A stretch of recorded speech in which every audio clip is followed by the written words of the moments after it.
Ci sono 8 persone indagate nella seconda inchiesta avviata dalla Procura di Messina sull'università e sulla gestione dell'ex rettore Salvatore Cuzzocrea.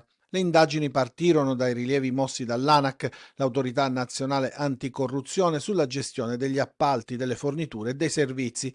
Il procuratore vicario Rosa Raffa e la sostituta Francesca Bonanzinga hanno firmato l'atto di conclusione delle indagini preliminari e la Procura ipotizza per gli 8 indagati i reati di turbativa d'asta e falso del pubblico ufficiale in concorso. Oltre all'ex rettore di Messina Cuzzocrea e al direttore generale dell'Ateneo Francesco Bonanno sono coinvolti gli imprenditori Daniele Zenna, Raffaele Olivo, Giuseppe Cianciolo, Santo Franco, Michelangelo Geraci e Rosaria Ricciardello. Il contenuto dell'inchiesta è molto preciso, i rilievi che fece l'ANAC, l'autorità anticorruzione, parlavano di inadempienze e irregolarità negli appalti banditi dall'Università di Messina. Gli appalti contestati all'istruttoria dell'ANAC riguardano i lavori di efficientamento energetico dell'Ateneo per un importo di 10 milioni di euro, quelli di restauro del patrimonio immobiliare universitario per 7 milioni e 800 mila euro, i lavori per la riconversione in residenze universitarie di 2 plessi con affidamenti da 9 milioni e 360 mila euro e 8 milioni e 400 mila euro. Ancora aperta invece la prima inchiesta che ha travolto l'Ateneo, quella sul caso rimborsi.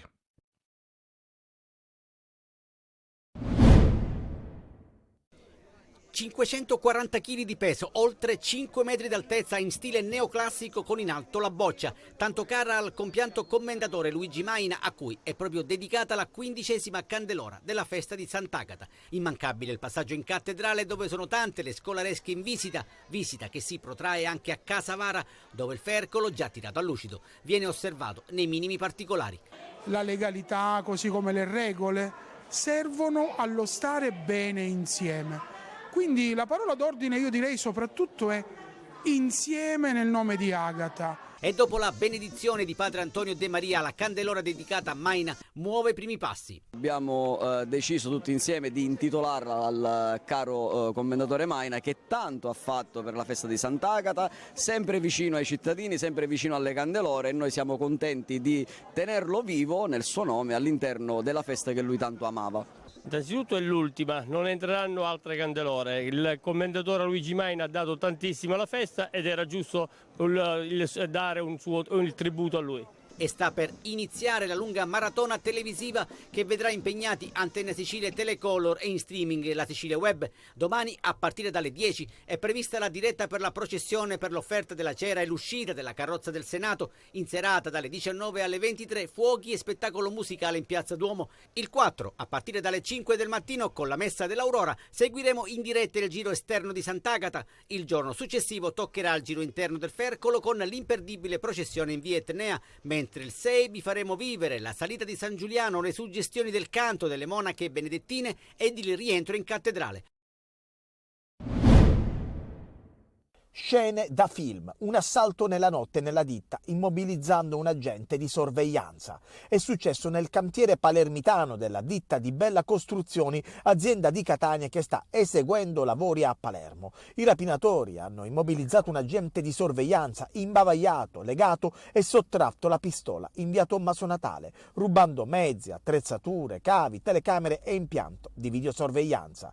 Un piano organizzato alla perfezione per non dar modo agli investigatori di poterli identificare. Non è escluso che la banda avesse dei complici che attendevano fuori e che fungevano da palo. Quest'anno abbiamo subito diversi furti in campo mentre eseguivamo le opere, furti di cavi appena posati ed eseguiti, con grave danno sia per l'impresa esecutrice sia per il comune. Stiamo vivendo una situazione che pervade negativamente il nostro animo. Chiediamo un forte aiuto alle istituzioni. Abbiamo già chiesto con la nostra partner un tavolo tecnico in prefettura e col Comune di Palermo per trovare una soluzione all'evolversi negativo di questi eventi. La scelta di legalità fatta già da 41 anni è monito di soddisfazione e vogliamo che questa cosa venga difesa.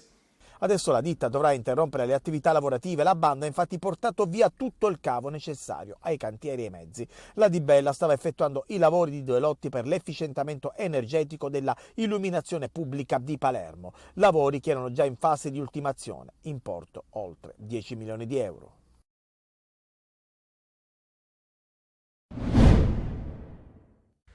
Calci e pugni per aver rimproverato un gruppo di ragazzini che a bordo di un'auto scorazzavano all'interno di Villa Bonfiglio, nel cuore di Agrigento. Se l'è vista brutta ieri sera un 59enne agrigentino soccorso poi in ospedale con traumi sparsi. Il branco, composto da 3 ragazzi e 2 ragazze, è fuggito dopo l'aggressione lasciando l'uomo esamine per terra.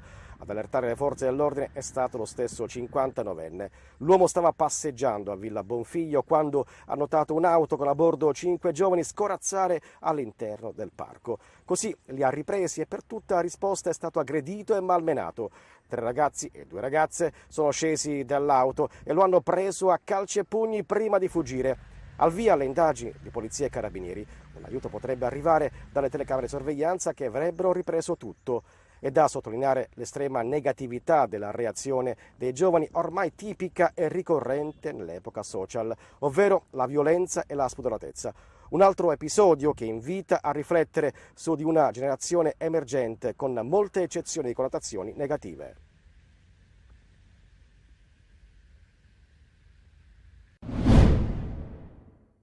Eccellenza, cosa sta succedendo a Palermo? Come mai si è sentito più volte il dovere di intervenire anche pubblicamente e anche spesso duramente? Succede quello che oggi purtroppo accade spesso nelle nostre città. Se i giovani oggi pensano di vivere il fine settimana nel segno del branco, è chiaro che c'è un disagio che immediatamente educativo, ma dietro c'è il disagio del nostro Sud. Il sentimento sulle istituzioni è quello di essere assenti. È chiaro che tutto questo dà spazio anche a tutti questi fenomeni di violenza, fenomeni di manovalanza, fenomeni anche che incentivano le forme parallele dello Stato. Penso a che cosa non significa oggi l'affare della droga. Oggi ci sono invece poteri forti che illudendo i più fragili vogliono creare dipendenza. Il riferimento immediato è a chi vuole sfruttare il disagio sociale ed eventualmente vorrei anche rimandare alla responsabilità che hanno i nostri amministratori e i nostri politici. Bisogna stare al cuore, al centro, dentro i meandri della vita concreta della gente.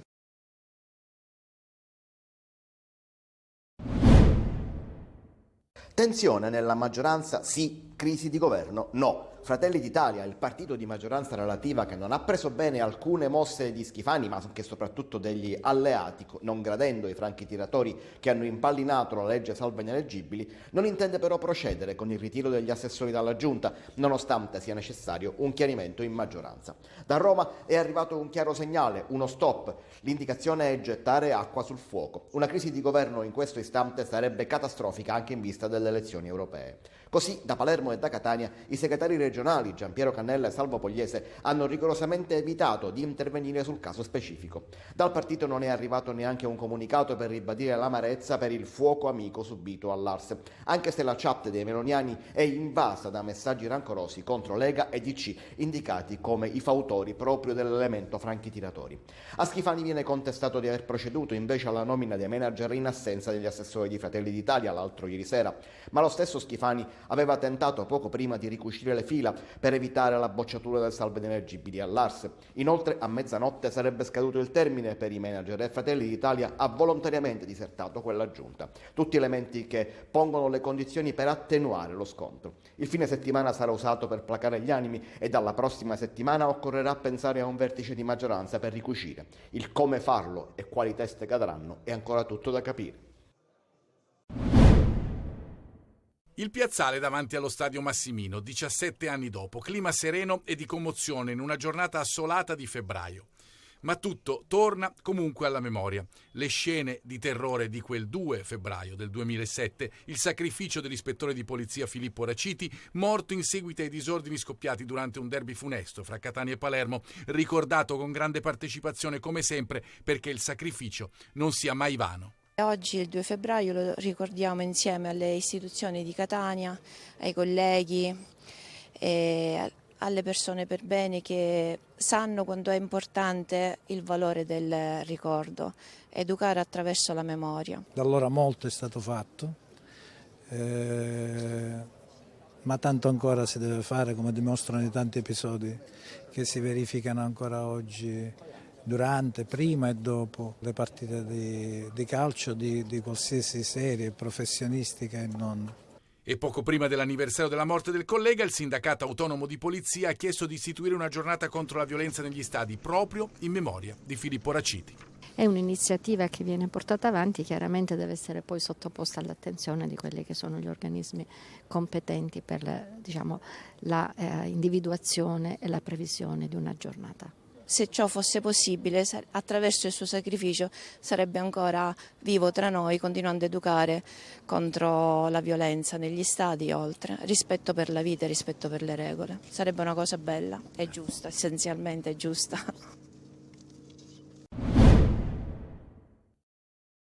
Il viaggio di Chaka Traoré per vestire il rosanero è stato molto più lungo di un Milano-Palermo, una storia difficile, quella del nuovo giocatore di Corini, simile ai tanti giovanissimi ragazzi africani che ogni anno arrivano illegalmente in Europa. Lui, come loro, voleva realizzare il suo sogno e ci è riuscito, dalla periferia di Abidjan in Costa d'Avorio alla Serie A. Ma al suo arrivo l'impatto fu tutt'altro che semplice, con l'affidamento ai servizi sociali, perché il suo arrivo fu spacciato come ricongiungimento familiare. Così non era. Le prime partite quindi giocate sotto falso cognome, Sissé, nei Dilettanti e l'Audace, una società nei pressi di Parma. Nel frattempo l'inchiesta, lui fu considerato parte lesa della vicenda e da lì partì il suo sogno, che ha preso forma quando è arrivato nelle giovanili del Parma, conquistando nel 2021 lo scudetto dei giovanissimi nazionali con i 2002 ragazzi più grandi di lui di 2 anni. L'esordio in Serie A il 10 aprile 2021 contro il Milan, un record. Il giovanissimo ivoriano è il primo calciatore nato nel 2004 a giocare in Serie A. Proprio ai rossoneri approda quell'anno alla primavera, che trascina sino alle semifinali Youth League. In questa stagione fa parte stabilmente della prima squadra rossonera, mette insieme 2 presenze in Serie A, condite da un gol ad Empoli, una in Coppa Italia, anche qui con un gol, e debutta in Champions League nella gara contro il Borussia Dortmund. Adesso l'arriva al Palermo, che su Traoré sta scommettendo. Può essere il nuovo Leao, dicono di lui, e proprio il portoghese è uno dei suoi grandi amici. Buonanotte amici rosanero, tutti allo stadio domani. Ciao!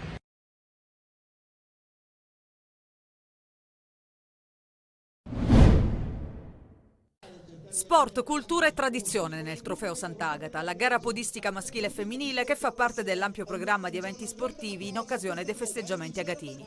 Lo start alle ore 15 di oggi da via Vittorio Emanuele, 66 gli atleti in gara, 7 giri e 9.800 metri per gli uomini, 5 giri per le donne per un totale di 5.600 metri. A tagliare per primo il traguardo di questa edizione il piemontese Pietro Riva, che ha chiuso con il tempo di 28 minuti e 32 secondi il record del percorso. A Riva è stato consegnato l'ambito trofeo intitolato alla memoria di Marco Mannisi, ideatore del Sant'Agata e mecenate dello sport a Catania. Ho faticato tantissimo perché ho sottovalutato il percorso, nel riscaldamento mi sembrava molto facile ma è in realtà impegnativo. In più i tanti doppiaggi ti fanno allungare, ho fatto sicuramente molto di più di 9.800 metri perché non riuscivo a fare le traiettorie perfette.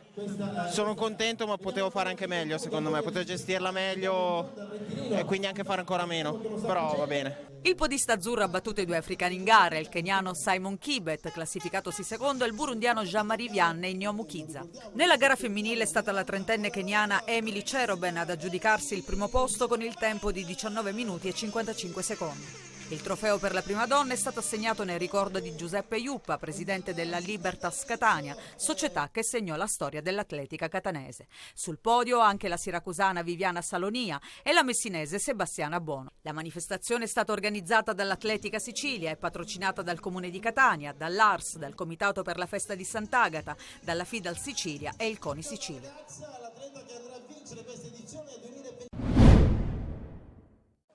Ci sono partite che rappresentano il crocevia di un'intera stagione e possono lasciare il segno. La sfida di domani pomeriggio al Francoscoglio contro la Virtus Francavilla risponde a questa logica per una serie di motivazioni. Innanzitutto è uno scontro-salvezza con le due squadre divise da 5 punti e i giallorossi impegnati a respingere gli assalti dei pugliesi. Per il Messina, che nel turno successivo giocherà ad Avellino, si impone un risultato positivo per proseguire la serie utile di 3 turni e tenere a distanza il Francavilla, che non è da meno perché nelle ultime 2 settimane ha pareggiato a Crotone e battuto il Foggia. Altri temi della gara sono il mercato e le assenze. Mentre la società pugliese ha operato interventi mirati per rinforzare l'organico al pari delle altre squadre in lotta per la salvezza, il Messina, ad eccezione di Rosafio e Civilleri, ha preso soltanto giovani in prestito. 2 di loro potrebbero esordire contro la Virtus Francavilla. Ci sarà in porta all'esordio assoluto Edoardo Piana al posto dello squalificato Fumagalli. L'altro assente, sempre per motivi disciplinari, è Ortisi. Uno dei candidati alla sostituzione è Samuele Zona, ma non si escludono altre soluzioni. Al rientro invece il regista Firenze, pronto a riprendersi il comando delle operazioni in mezzo al campo, ma la partita si giocherà anche sui rispettivi attacchi, Artistico e Plescia, chi segna tanto e chi non esulta da metà ottobre.